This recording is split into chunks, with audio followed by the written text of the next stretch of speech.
asalaamaaleykum wa rahmatullah yéen mbokki julli di mbokki taalibe yi ñoo ngi leen ziar di leen jaajëfal ci topp bi ngeen ñu topp fii ci Khelcom Vision. laataa loolu nag ñu ngi lay ñaan fekkee gën nga ci page bi nga abonné bés cloche bi ngir lépp lu ñu fi dugal di nga bokk si ñi koy jëkk a jot.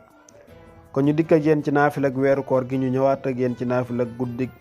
ñaar fukk ak ñett ci weeru koor gi. naafila gi nii la tëddee ñeenti rakkaan la kon ñaari sëlmal la bu ci nekk nga jàng faatiha benn yoon isaa jaaha nasrullahi juróomi yoon Ixlaas yi juróomi yoon kon loolu may naafila gi ñu bamtuwaat leen ko ñeenti rakkaan la bu ci nekk nga jàng faatiha benn yoon isaa jaaha juróomi yoon Ixlaas yi juróomi yoon kon loolu mooy naafila tey gi jërë ngeen jëf ba suba ak jàmm ci beneen naafila incha allahu rabbi